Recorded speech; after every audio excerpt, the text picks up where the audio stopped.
ई का बचान जी, हमने के बीच ऐसा कोनो भी चीज नहीं खा सकेला जो एक के काट के दो कर दी है।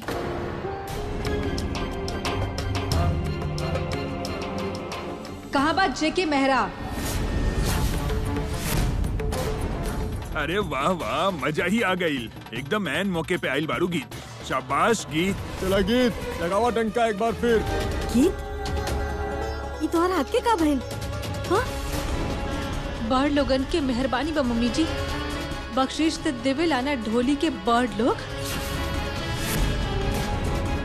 चला बिटिया, बजावा ढोल, लगावा ताल पे ताल।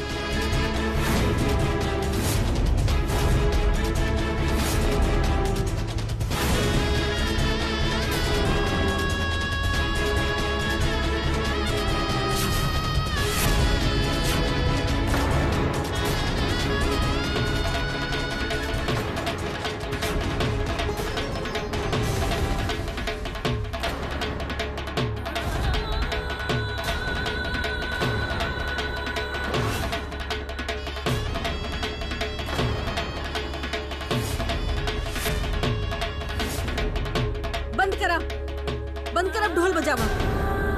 बस गीत बस। दर्द हुआ था ना गीत? ना भड़की मैडम जी, हमके कोनो दर्द नहीं हो रहा बा। आज हमारे ससुर जी साहब के देख लेवे दी कि उनकर बहू दरवाजा पे खड़ा बा, वो ढोल बजावे खातिर,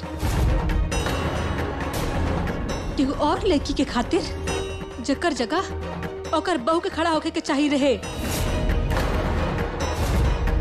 आई बड़का साहब जी आई, फेंकी पैसा, बहुत पैसा बाना आपके पास है, फेंकत है ना गरीब के ऊपर, तब फेंकी। हमने आ गई नी लालची ढोली, फेंकी पैसा बड़का साहब जी।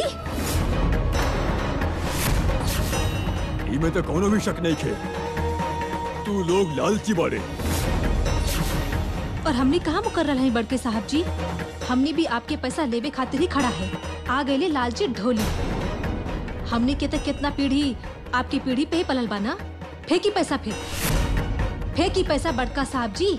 हमने उठाई पैसा, लालची ढोली उठाई है पैसा।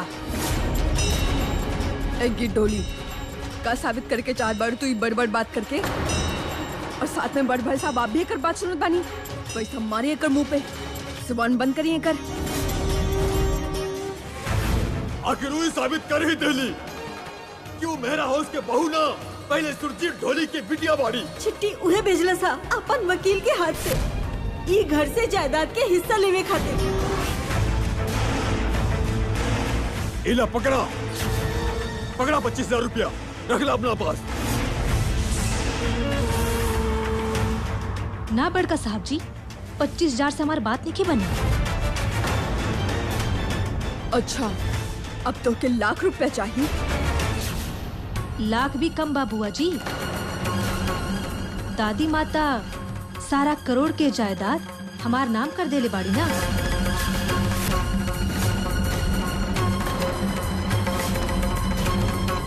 का दादी माँ? हाँ बिल्कुल, हम अपन सारी जायदाद के वसीयत सिर्फ और सिर्फ गीत के नाम कहीं। हाँ तो के ये बात कैसे मालूम भइल कि वसीयत तोरे नाम हो गइल बा? हाँ जी बड़का साहब जी, 25,000 से हमारी बात नहीं बनी। हमके आधा हिस्सा चाहिए जायदाद में से, आधा चाहिए 1/2, उमें 50% हिस्सा चाहिए।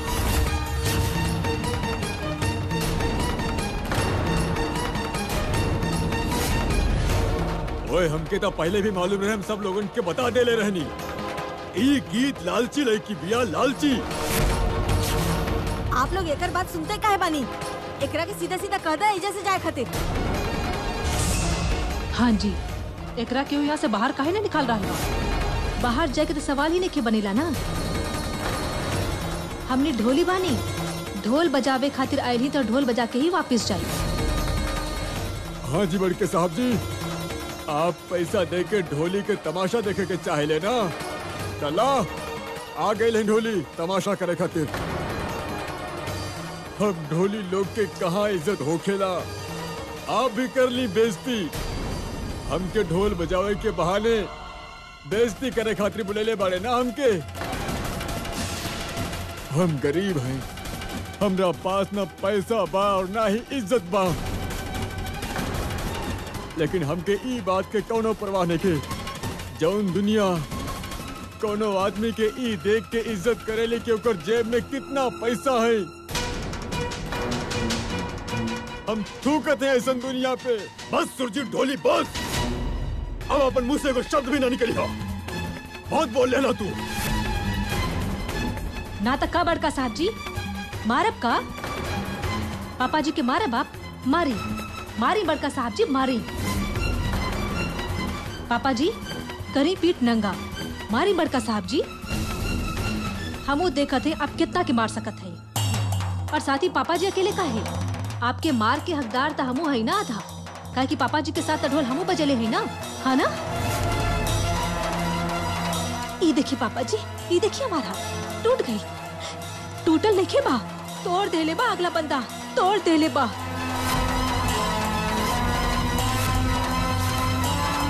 देखिए पापा जी, पहचानत है आपके, पहचानत है ना?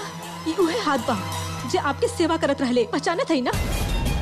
देखिए हमारा हाथ टूट गई बा, टूट गई हमारा हाथ। बस थोड़ा दिन में ही हमारा कंपटीशन आए वाला बा। याद बा आपकी कि वो भूल गई नहीं? याद बा रिदम कंपटीशन, पर वहाँ पे शायद हमरा से ढोल नहीं की बजी। बजी भी कैसे? ढोल बजावे जुगल तो हमारा हाथ ही नहीं बचल ना।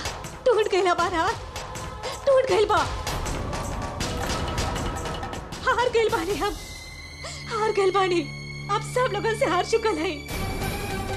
पर बड़का साहब जी आपसे आसमा हमके।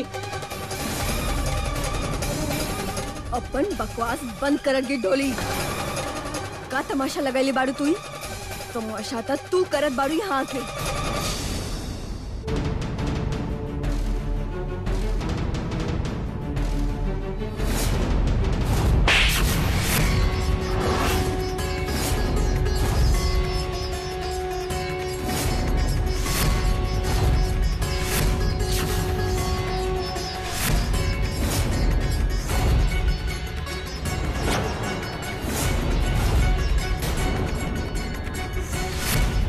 बकवास तू बंद करा सिमोन, समझ गई लू? बहुत हो गई तोहार। अगर एक लफ्ज भी हमारे सामने निकाल लू ना तोहार खैर ना। तमाशा तू हमके कह रहल बाड़ू ना, पर जौन तमाशा तू कहले बाड़ू ऊ तू तो सारा हद पार कर गईलू बेशरम लड़की। कहाँ बात तोहार शर्म? कहाँ बात तोहार शर्म? या बेच खैलू तू? हमके काहे शर्माई? हम कहाँ तोहर जैसन ढोल बजा के लोग के सामने हाथ फैलावा तानी। हम कहले ही का बानी जकरा से हमके शर्मावे।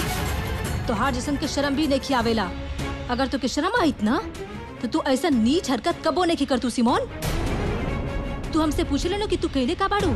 आज हम तो के बतावत है कि तू का कहले बाड़ू। तू पहले तो मल्हार जी के नींबू पानी में बेहोशी के दवाई डाल देलू और उनकरा के फिर मेहरा हाउस में ले आईलू।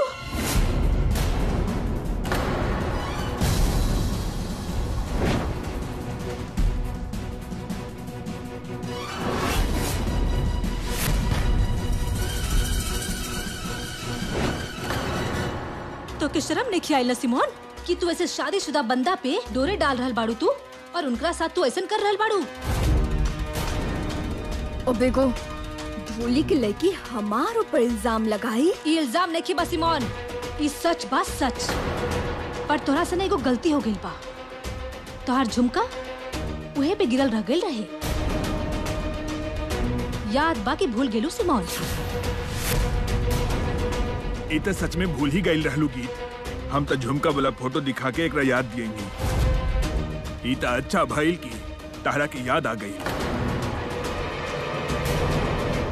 हमने की केहू बताई भी कि इजा होवत का बा।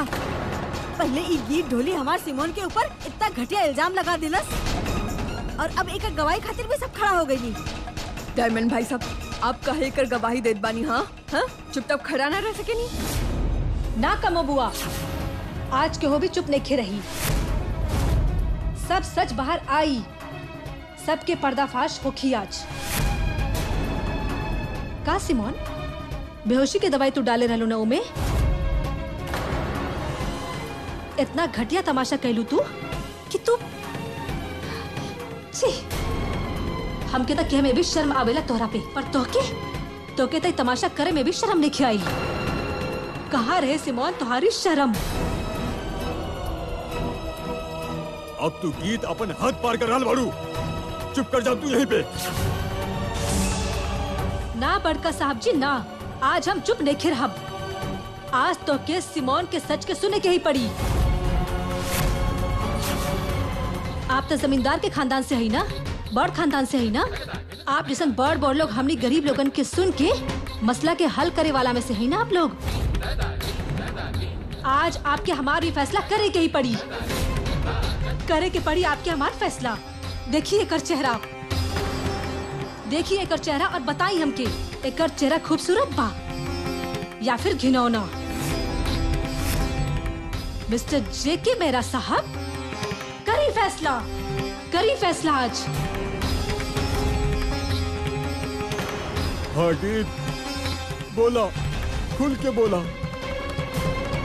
बता दा सारा करतूत बड़ साहब जी के, इनकर होके वाली बहू के।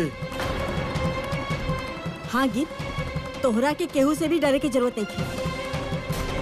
खुल के बतावा। और काका कैलाश आई कुलक्षणी तोहरा साथ। तो आज हम जेके साहब के कचहरी के फैसला भी सुन ले। फिर गीत भाभी, फिर बताई का भइल? ओकर बाद ई ना सच के झूठ में बदले खातिर ई कहली की चांजी हमनी के गाँव ना हमार घर में है। फिर ई भूषण सेठ जैसन बदमाश के हमार घर में भेज के पिंकी के अगवा करा देली। फिर हमके मजबूर कर देली ई कहे कि चंजी वहाँ पे गई ही नहीं रहे। लेकिन हम तो हर बात पे ऐसे यकीन कैसे करें? अगर नहीं यकीन होखेला तो कमो बुआ से पूछ लिया पापा जी, वो खुद ही बता दी है हम झूठ बोल रहे बानी कि सच।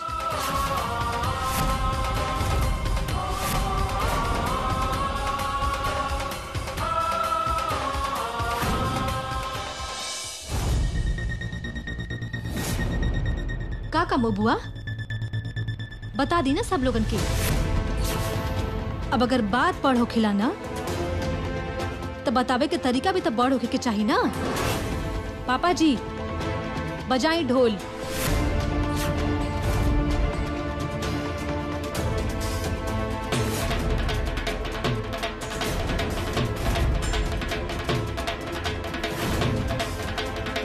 ढोली आपके दरवाजा पे आई बड़ी, तमाशा तक करके ही जाई हम। लाई फिर करत है मदारी वाला तमाशा शुरू। ए, का करत बाड़ तू? हाँ, तो के पता बा हमनी के घर में कितना मेहमान आइल बाड़े? हाँ, दिखत नहीं खे? बंद करा। ए सुरजी ढोली बंद करा, ढोल अपन। बचे था ढोल कम्मो। मेहमान आइल बाड़े तो फिर क्या हो गई? जरा इनकरा के भी तो पता लगे कि मेरा परिवार के बहू मेरा हाउस के दरवाजे पे ढोल बजावत आ रही। जायदा और कितना इज्जत जाई मेरा परिवार की। बस तू बतावा कि तोरा के ये सब देख के इज्जतमंद महसूस होता कि बेइज्जती?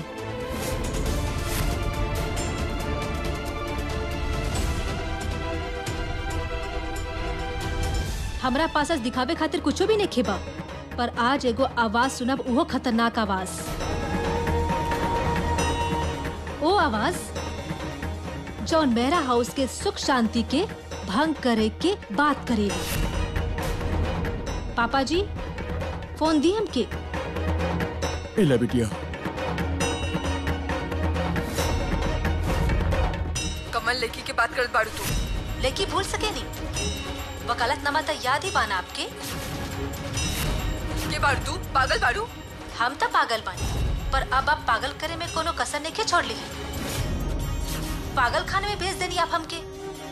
कैसे पता लगल तो के? कैसे पता लगल वकालतनामा के बारे में? कैसे पता लगल धोखा से साइन करवैली रहनी हम? ई का बदतमीजी बात गीत? का सुना बाड़ू तू सब लोग के? बस कम्मो बुआ, अब और कुछ भी ना, और ना ही बात के ऊंचा बोल के बात दबावे की कोशिश करी। कमी का रहे, हम आपके हमेशा हमेशा आपके मम्मी जी जैसन समझनी, हमेशा उतना इज्जत देनी जितना अपन मम्मी जी के देता नहीं। पर आप गीत आपके बेटी जैसन लगा था नहीं ना, पर फिर भी आप इतना नीच हरकत करनी, इतना नीचे गिर गई नहीं आप। बाबूजी, अब तो आपके पता लग ही गई हुई ना कि कम्मो बुआ गीत से जबरदस्ती साइन करेले रहनी, धोखे के साथ साइन करेले रहनी, फिर वह कागज अपन वकील के हाथे वो अदालत से भेजवली रहनी। काहे कम्मो बुआ, सही कहानी ना हम। बाबूजी, आप खुद ही सोचिए, हमारे गीत के का पता ही अदालत के बंटवारा के चक्कर। बट आई एम सॉरी बाबूजी, आपके तक गुस्सा ही बहुत जल्दी आवा था, तो ई बार भी वैसे ही गुस्सा आ गई। आप एक बार बिना सोचने की गीत ऐसा कोनो भी काम न कर सके नहीं जैसे मेरा परिवार के नाम नीचे होए, परिवार के नुकसान पहुंचे। ई पागल लड़का तो बचपन से ही ऐसा होला। हमरा से पूछा के हूँ, जहाँ चाहे खड़ा करके कसम खिलाला हमरा से। हमरा के पता बा हमार गीत कबो भी ये घर के गलत ना सोच सकेली। टुकड़ा करब तो बहुत दूर के बात बा। अब बतावा जेके, अब तो सब कुछ पानी जैसन साफ हो गइल बा। अब तू का करबा? सिमोन, सच सच बतावा, अब झूठ बोले की कोशिश ना करियो। हमके झूठ बोले वाला लोग अच्छा ना लागेले। तू मल्हार के बेहोशी के दवाई पिला के लेके आयल रहलू, और फिर ओकरा साथ ओकरा कमरे में रात बिताओ के घटले तमाशा कैले बारू। बोला सिमोन, अब चुप रहे से बात ना बनी। बोला सिमोन, बोला, हमके जवाब चाहिए तोहरा से। ई का बोली पापा जी, अभी तो हम बहुत कुछ बोलब। अब ये तब पहले हमार और मल्हार जी के अलग कैली, फिर सारा परिवार में गलतफहमी डाल के तो हर कलेजा में ठंडक नहीं पहुंचल। पता ना कहाँ से इतना नफरत भर के बैठल बाड़ी अपना दिल में ही। ये भूषण सेठ और शंकर ढोली के कह के पहले तो हमके अगवा करवैली, फिर हमार हाथ तोड़ के हमके पाहिज बना देली। गीत, तुम्हारी हाथ तोड़ावे के पीछे भी ये कलेशनी के हाथ बा? सिर्फ हाथ तोड़े पीछे ना, हमके पागल खाने भेजे पीछे भी एक करी हाथ रहे। तू पागल खाना में रहलू गीत? हाँ जी चाची जी, हमके ये पागल खाना में भेज देली और हमके वहाँ पर पागल के बीच रह के पड़े। पता ना कितना दवाई खुएली हमके पागल बनावे खातिर ही, पता ना कितना टीका लगवेली हमके सब लोग। इतना भला होके उ लड़की के जब बहन बन के हमारे साथ देली, साथ दे के हमके वहां से निकाल देली बाहर। अगर वो ना हो इतना तो शायद हम कोनो कोना में बैठ के, कमरा में बैठ के मर गई हो इतना अब तक। बड़का साहब जी, आप सारा कुछ आपके सामने बा, करी फैसला बाप। पूछिए एकरा से का चाहत रहली, आखिर एकर हम का बिगाड़ ले रहनी जोनी हमरा साथ इतना कुछ कहली। पूछिए एकरा से आप। हे भगवान, इतना कहर मेरा परिवार के नईकी बहू, इतना जुल्म करल जा रहा बा इ नईकी बहू पे।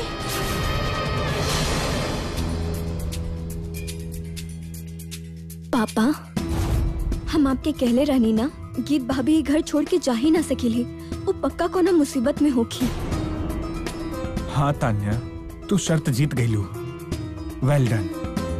तू अपन यकीन भी न टूटे देलू और बेस्टी भी आ गई। गीत के वापस आवे के इंतजार था हमनी सबके रहे शुरू से ही, लेकिन जेके भैया के तो शक रहे गीत के नियत के ऊपर। हम इस समय केहू के मजाक ना सुने के चाहे नहीं। ये कोनो मजाक नहीं के पापा, सच बा। शर्त लागल रहे ना हमने के, जीत गइल बानी हम शर्त, आप हार गइल बानी और हम जे कहब आपके करे के पड़ी। का करे के पड़ी हमके बोला? ऐसे ना पापा, वादा करी हम जे भी कहब आप वो करब। हम तोरा से वादा करत है, तू जौन कहबा हम उहे करब। अब बतावा का करे के? हाँ का करेबू तू हमरा से?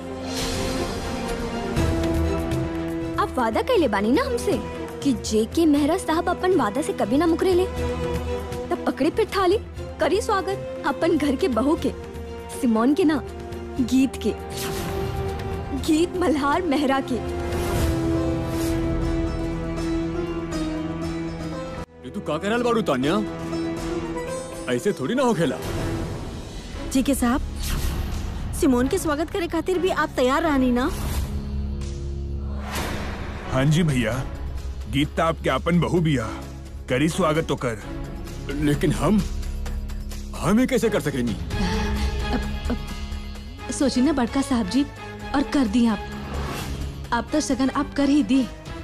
आज मेरा परिवार के लक्ष्मी आयल बाड़ी, अब आप कर दी।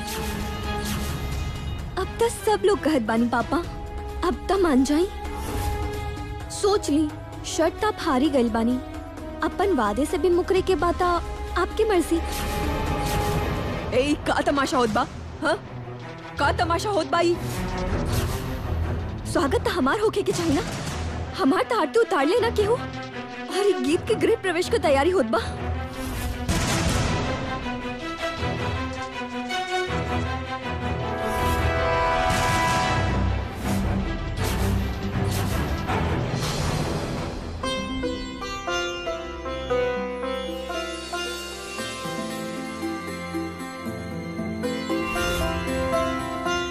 रुक जाई पापा जी, आपके हमार आरती उतारे के कोनो जरूरत बा।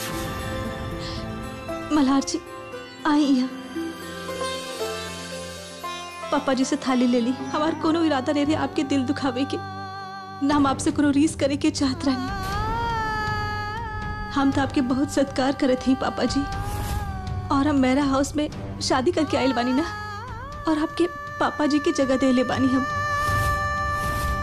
और हमके पता बा आप हमके बेटी से कम नहीं समझे ले। हमके बहुत प्यार करत हैं आप, बहुत प्यार करत हैं। अगर आपके यही बेटी से कोनो गलती हो गई होके तो हमके माफ कर दी पापा जी, हमके माफ कर दी। पापा जी वो कागज दी हमके। एला बिटिया। इले पापा जी आपकी जायदाद रख ली।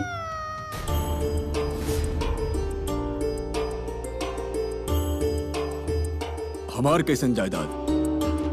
ये जायदाद तो शकुंतला मेहरा जी की बा, और ऊ ई वसीहत तोहरा नाम कर देले रहली पापा जी। पर ई जायदाद हमार ना बा, हम सारा जायदाद आपके नाम कर देले हैं।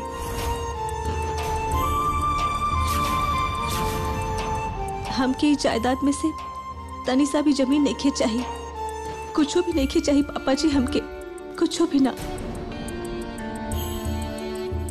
हमरा के तोरा से ये आस रहेगी बस, तोहर पापा जी के यकीन डोल गए रहे तोरा से। पर एमे इनकरा के कोनो कसूर नहीं थे। आदमी होए ले ये ऐसे, कबो भी केहू चीज के ना समझे ले, रिश्ते के भी ना। भाभी जी एक बात तो हमरा भी कहे के रहे जे के भैया की, अगर भैया गुस्सा ना करी ता ऐसे कहे के दिल तो नहीं करता जे के भैया, लेकिन व्यवहार आपके बढ़न वाला ना रहे कुछ दिनों से। चाचा जी आप ऐसा कुछ भी नहीं कह सकते हैं पापा जी के। पापा जी जैसन भी है ना, हम बहुत इज्जत करत है पापा जी के। जब हमके उनकरा से कोनो शिकायत लिखे बा, फिर आप काहे हमार वजह से ऐसे गिला शिकवा कर रहा है? तो चुप करा गीत। जी के हिसाब से तोहार रिश्ता तो अभी जुड़ल बना, पर हम तो इनकरा साथ सारा उम्र कटनी है, और हमरा के भी पता बा कितना सारा गिला दिल में रख के उम्र कटनी है हम इनकरा के साथ। अब सब लोग चला अंदर, गीत और मल्हार के फेरा के तैयारी करल जाओ। अभी तो रिश्ता कच्चा बा दादी माँ, पक्का तो अब आज हुई, जब मल्हार भैया और गीत भाभी के दोबारा शादी हुई। चला तानिया, तोहर भाभी के अंदर लेके चला।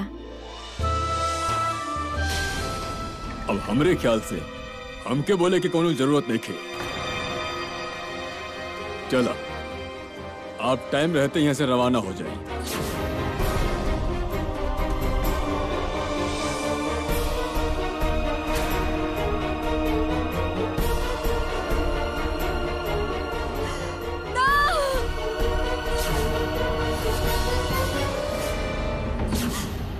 हम कहीं ना जाए। सिमोन पागल मत बना, अपन घर चला। ना, ना, अरे चलो, हर बार ऐसा ना हो सके हमारे साथ। हम कहीं ना जाएंगे बस ना।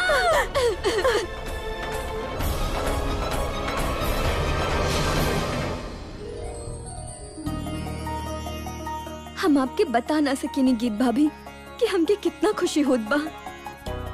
हमके तो यकीन ही ना होत बा। अब सच में हमने के सामने बैठल बानी। आज आपकी दोबारा शादी हुई मल्हार ब्रो से। और आप देखिए, पिछली बार हम आपके शादी में जे ना कर पाईनी ना, इस बार हम सब कुछ करब। हम अपन सारा शौक पूरा करब। ओहो तानिया दीदी, अब आप बस बात ही करब। गीत भाभी के तैयार कर ली हमने। गीत भाभी अब सब कुछ छोड़ी। ये देखी कितना सुंदर ज्वेलरी बा। दादी माँ और चाची जी स्पेशली आपके खातिर ज्वेलर से लेके आइल बानी।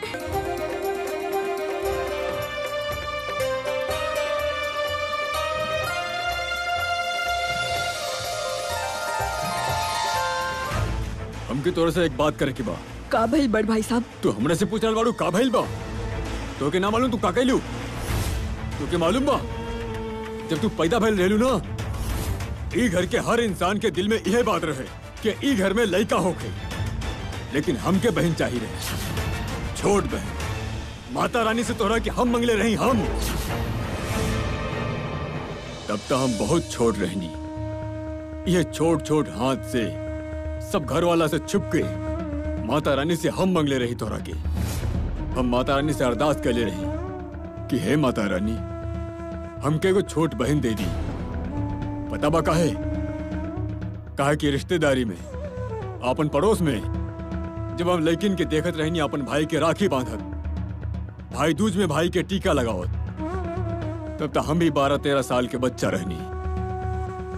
हम माता रानी के आगे प्रार्थना कैनी और हम माता रानी से कहनी कि माता रानी, हमके छोट बहन दे दी, जौन हमारे हाथ पे राखी बांधी, भाई दूज के दिन हमारे माथा पे टीका लगा के हमारी आरती उतारे। भोलापन में हम पता नहीं कितना दुआ मांगत रहनी माता रानी से, और माता रानी हमारी प्रार्थना पूरी कर देली। माता रानी के हमरा पे कृपा भइल और हमके छोट बहन मिलल। तू मिल गईलू हमरा के। फिर हमके वो मन्नत के भी तब पूरा करे के रहे ना। हम कोनो काम ना करत रहनी, लेकिन पता ना एक दिन हमरा मन में का आइल। हम पापा जी के संदूक में से पैसा चोरी कर लेनी और जाके माता रानी के चरणन में रख देनी। हमके तो मांगे से माफी भी मिल गई रहली, लेकिन तू जो सारा दुनिया के सामने कहलू ना, वो खातिर हम तोरा के कभी माफ ना कर पाए। तोरा जगह के और होत ना तो हम ओकरा मार मार के चमड़ी उधेर देती, लेकिन तोरा तो हम सजा भी ना दे सकेंगे। तो हमारी लाडली बहन बाड़ू। इसे खातिर तो हम तो के ससुराल से यहाँ लेके आयल रहनी, जब प्रशांत के काम में घाटा पे घाटा होत रहे। अरे तोहरा घर तो चूल्हा जले के भी मुश्किल हो गई रहे। फिर तुहार लड़की किन्हीं के सारा जिम्मेदारी हम अपना ऊपर ले लेनी, और तू हमके सब लोगों के सामने छोड़ कर देलू, सब लोगों के सामने हमारा सिर झुका देलू। काहे कमो, काहे कहले बाड़ू तू ऐसा? आपके आज सिर झुक गई ना बड़ भाई साहब। आज ही तो छोट बहनी ना आप, पर हमने किताब बहुत पहले ही सबके सामने छोट बना दे ले रनी। हम तो का कहनी कमो? कहे खाते रह भी का गल रहे बड़ भाई साहब। ढोली के लेके ढोल बजावे वाली जेकर कोनो मेल ना हमने के परिवार के साथे, ओकरी घर के बहू बना के लावत हनी। बड़ भाई साहब, अब जितना मर्जी तारीफ कर लियो लड़की के, पर वो लड़की घर के बहू बने के काबिल ना बाड़ी वो काबिल। ई तुहार सोचबा तुहार, ई घर वालन के कोनो समस्या नहीं खे। सब लोग ऊपर अपने घर के बहू मान ले हैं। घर वाला मानत बानी, पर बाहर बाहर दुनिया तो ना मान लेना। आपके ना पता कितना कुछ सुने के पड़े ले वो लड़की के पीछे। आपके तो क्यों कुछ कहे लेना। दुनिया कितना मजाक बनेली हमार, कितना बेइज्जती कहले हमार। आपके ना पता सारा रिश्तेदार ना हंसे ले हमनी के ऊपर, बात करे ले लोग। पता वो क्या कहले एगो तगड़ा जिम्मेदार परिवार के एक लौता बेटा एगो ढोली के लड़की के साथ मस्ती करे ले, ओकर चक्कर में फंस गई। बकवास बंद करा। अब अपन मुंह से कोई शब्द भी ना निकली हो। तू बस इतना सुन ला कि हम तो के कबो माफ ना करब और हम तोरा के कभी माफ कर भी ना सकेनी। ना बड़ भाई साहब, आप ऐसा ना कह सकेनी, ऐसा ना बोल सकेनी आप। चुप हो जा। ये आवाज कहाँ से आ रही बा? बड़का साहब जी, बड़का साहब जी। हम बोला डिब्बी कौन बात बा? बाहर ना शादी के रस्म चल रहा बा बड़का साहब जी। सब लोग बहुत खुश हैं, बहुत मस्ती कर रहल बानी। वो लोग दोसर बार भी ई शादी में ही बहुत हंस रहल हैं, कह रहल हैं अगला साल भी ऐसे शादी फिर से करब। तुम्हार बात हो गई पूरा, चल भाग यहाँ से। अब ई का आप हमके काहे डांट रहल हैं? हम तो आपके खुशखबरी देवे खातिर आयल रहनी। गीत भाभी वापस जा गेल हैं। ई तो बतावे के ही रे, सब लोग बहुत ही खुश हैं। हम तुझसे कहनी ना, चल जाए यहाँ से। ठीक बाप, हम जाते हैं बड़का साहब जी। देख लेनी बड़ भाई साहब, सुनत बानी ना हमके कहत बानी। अब हम आपके मजाक ना उड़ाई नहीं, सारे घर वाले मिलके आपके मजाक उड़ावत है। देखिए जाके बाहर आपके दोबारा नीचे दिखावे के, दोबारा वो गीत के मल्हार के फेरा करावत बानी। देखी एक बार फिर आप सबके सामने छोट बन गई नी, छोट। क्यों के कोनो परवाह ना, आपके कोनो परवाह ना बा। अब तब भी कुछ ना कही जब वो गीत उंगली उठा उठा के आपसे बात करत रही। जब आपके पापा जी कहे के बजाय जे के मेहरा कह के पूरा घर में ललकारा मारत रहे, तब तक कुछ ना करी आप। तो हम के कहे कहत बानी। वैसे भी अब आपके राज ना चलत बा, यहाँ गीत के राज चलत बा, गीत ढोली के। और ना ना ना गीत मेहरा शर्म ना आवत बाही परिवार के। एगो ढोली के लेके घर के बहू बाड़ी। छी, हद हो गई, हद। छी।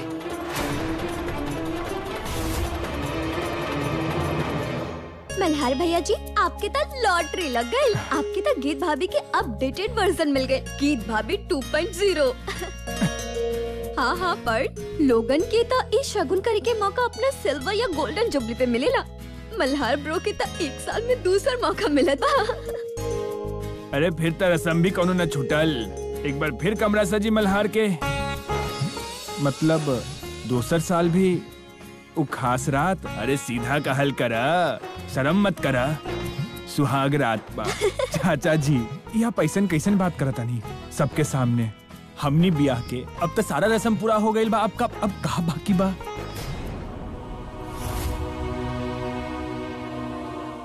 का बात होते रहे?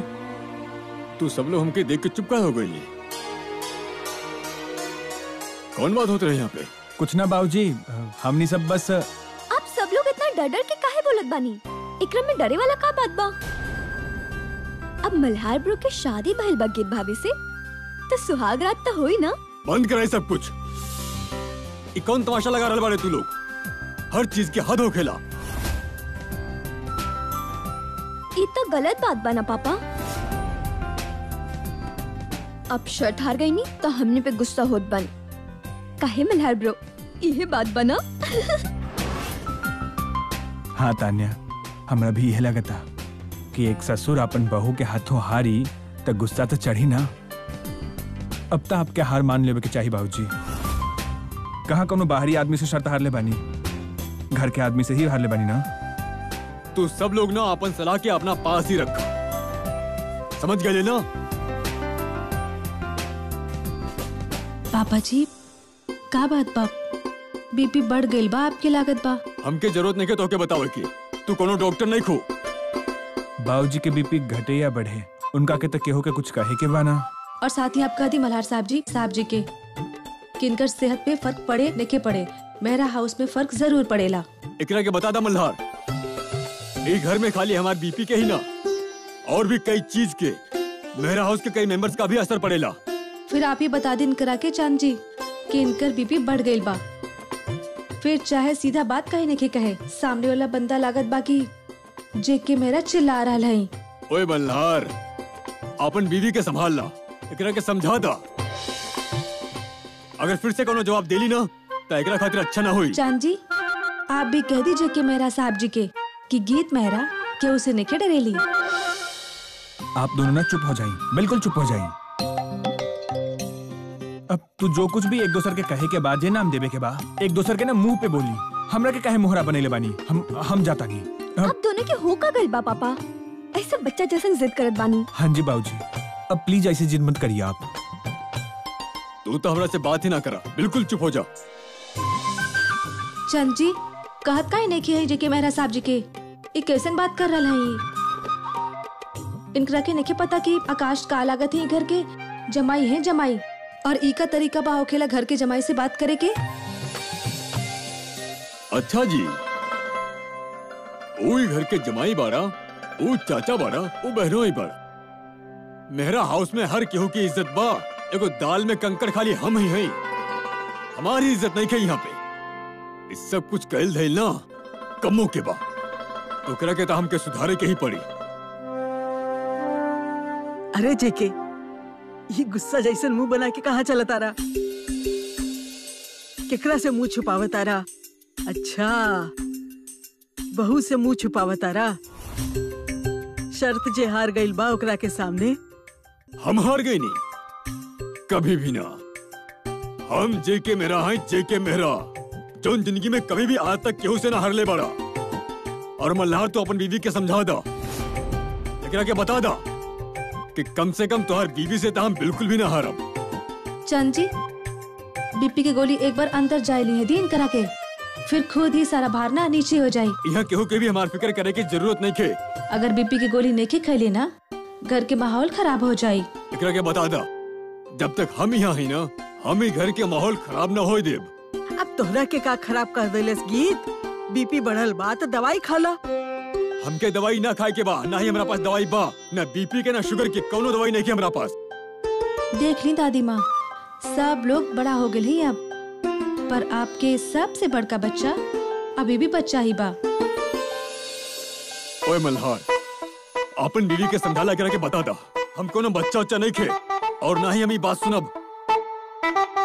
इनकरा के कह दी चांद जी कि बच्चा सुने के नहीं पसंद बा, कि बच्चा जैसन जिद नहीं करे, दवाई खा ली है दी। हाँ जी चाचा जी, अब दवाई पे काहे गुस्सा करत बानी? खा ली ना दवाई। अरे हमके दवाई ना खाए के हा, तू सब लोग खुश होए ना, सारा परिवार इकट्ठा हो गए ना, नाची गाएं ढोल बजाई, हमारे यहाँ काम भी काबा। अब भैया रुकी, बात तो सुनी। भैया बाबूजी सच में चल जाए फूफड़ जी? अब ई कहा जाई, पता बा हमरा के मुल्ला के दौड़ता मस्जिद तक के होला। का मतलब दादी माँ? मतलब सीधा बा, दवाई हाथ में रख के देखत रही और सोचत रही खाई के ना खाई। चलो लड़कियन, जल्दी जल्दी चल के बाकी की भी रस्म पूरी करल जाओ।